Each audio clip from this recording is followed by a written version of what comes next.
करते हैं। तेजस्वी यादव से डर तो नहीं कि आने वाले चुनाव में कहीं आप लोगों का जो वोट बैंक है वो इधर उधर खिसक गया?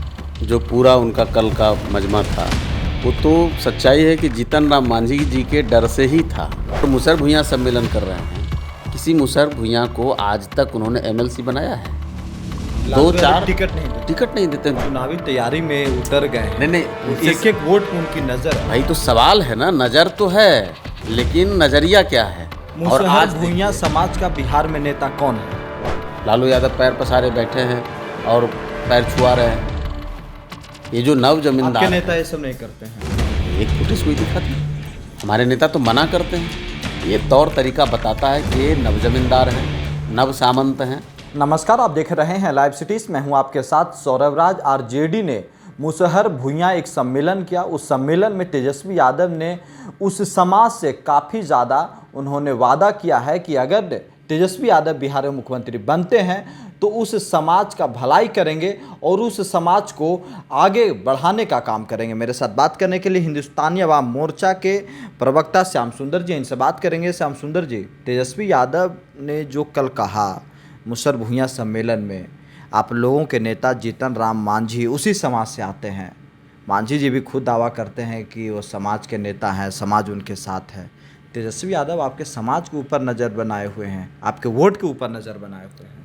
देखिए, ये जो पूरा उनका कल का मजमा था वो तो सच्चाई है कि जीतन राम मांझी जी के डर से ही था। चूँकि वो जिस वोटर को लगातार 35-40 वर्षों से ठगने का काम करते रहे, जब वो सत्ता में रहे 15 साल, उसके बाद जब विपक्ष में हैं 20 साल, तो कुछ ऐसे लोगों को सामने लेकर के आते हैं। अब जैसे एक विधायक हैं अलौली के, उनसे बेचारे को स्क्रिप्ट दिया जाता है, वो रोते हैं, नाटक करते हैं कि हमको लालू यादव ने बना दिया, ये कर दिया। हमने तो पहले एक विधायक हैं उनसे भी पूछा था हमने कि आप ये बताइए, कोई भी दलित, जो न केवल मुसहर भुइयाँ, कि भाई जिस अनुसूचित जाति जनजाति का जो क्षेत्र है जी, जो सुरक्षित क्षेत्र है, वहाँ से कौन चुनाव लड़ेगा? वहाँ से तो लालू यादव लड़वाएं या जनता दल लड़वाए या भाजपा लड़वाए, कोई भी पार्टी जो लड़वाए तो सुरक्षित है, वो तो संवैधानिक मजबूरी है ना जी। बाकी लालू यादव जी को बताना चाहिए, तेजस्वी प्रसाद जी को बताना चाहिए, जो उन लोगों को, नकली लोगों को सामने ला करके इस तरह का नाटक करते हैं कि भाई बताओ कि 35 सालों में छोड़ दो राज्यसभा तो किसी दलित को आज तक नहीं भेजा, किसी भी जाति के। और मुसहर भुइयाँ सम्मेलन कर रहे हैं, किसी मुसहर भुइयाँ को आज तक उन्होंने एमएलसी बनाया है?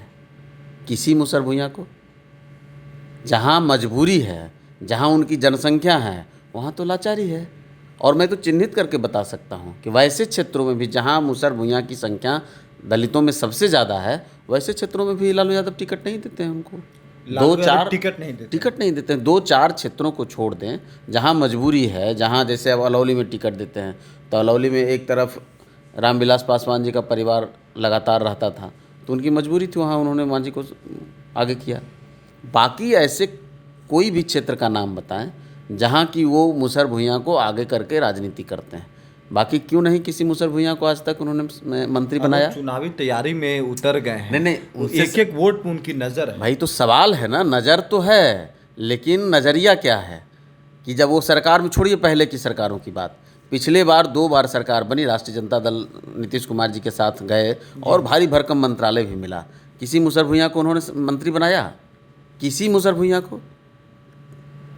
आप दलित कोटे में भी किसी मुसहर भुइयाँ को मंत्री नहीं बनाते हैं, एमएलसी नहीं बनाते हैं, राज्यसभा नहीं भेजते हैं। दूसरा आंकड़ा अगर देखिएगा तो लालू राज में मुसहर भुइयाँ का शैक्षणिक स्तर जो था वो देखिए, और आज भुइयाँ समाज का बिहार में नेता कौन है? मुसहर भुइयाँ समाज का हो या गरीबों का, आम जनता जो गरीब राजनीति जो है, तमाम गरीबों की बात करने वाला तो अकेला जीतन राम मांझी हैं। और मुसहर भुइयाँ में तो देश स्तर के, बल्कि आप तो आज के तारीख में देखेंगे तो दलितों के, आप केवल, हम तो उनको केवल मुसहर भुइयाँ में नहीं बांध सकते, दलितों के नेता के तौर पे आज के तारीख में भारतवर्ष में जीतन राम मांझी के टक्कर का कोई नेता नहीं है। पूरे देश में जीतन राम मांझी से बड़ा कोई दलित नेता नहीं है जिसका एक्सेप्टेंस आम जनता में हो, गरीब जनता में हो, गरीब लोगों में हो। दलित का मतलब क्या है? दलित का मतलब केवल कुछ जाति को दलित बता करके नहीं ना है।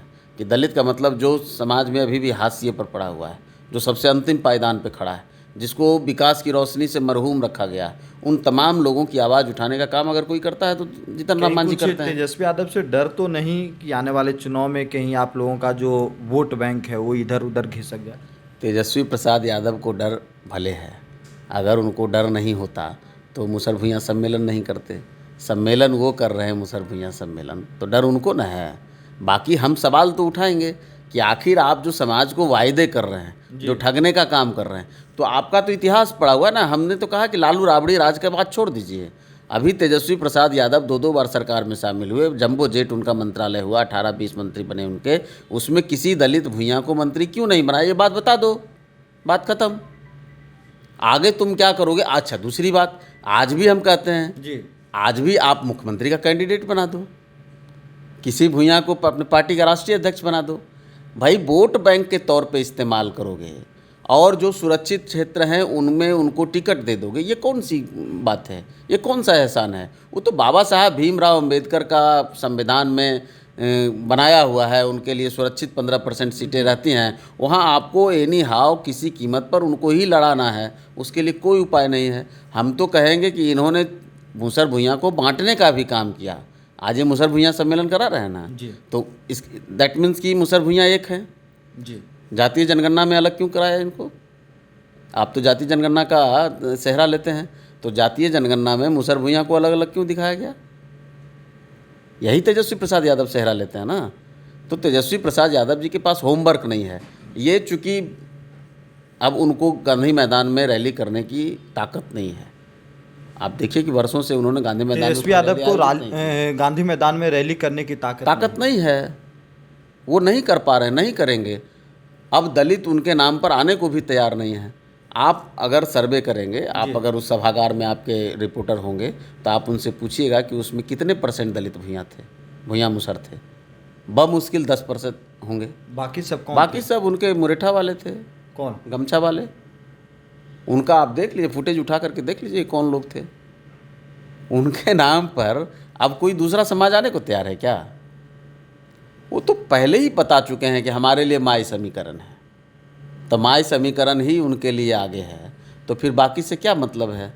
मुसहर भुइयाँ दलित समाज जो है, अब वो उनके यहाँ चाकरी नहीं करेगा। वो चाहते हैं कि वो समाज उनके यहाँ चाकरी करे, उनके यहाँ अर्दली करे और टिकट के लिए उनका पैर धोए।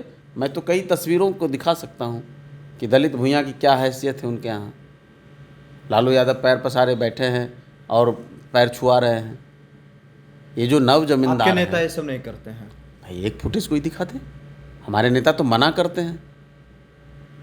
आप इस उम्र में करते हैं। बिल्कुल, इस उम्र में भी जीतन राम मांझी जी के पास अगर कोई गरीब समाज का कोई भी वर्ग का फोटो खिंचाने आता है तो कुर्सी से उठ जाया करते हैं मांझी जी। बिल्कुल, रेयर कभी कोई फ़ोटो होगी जिसमें जीतन राम मांझी बैठे हों और साथ वाले कोई खड़े हों। अक्सर जीतन राम मांझी जी खड़े हो जाते हैं फ़ोटो खिंचाने के लिए। ये नहीं करते हैं कि पैर पसारे बैठे हैं और कोई आकर के उनके पास फ़ोटो खिंचा रहा है। ये तौर तरीका बताता है कि ये नव जमींदार हैं, नव सामंत हैं और ये मुसहर भुइयाँ हो, दलित हो, अति पिछड़ा हो, इन सबों को अपने पैरों के नीचे ही रखना चाहते हैं। चलिए, शुक्रिया, थैंक यू हमारे साथ बात करने के लिए। धन्यवाद।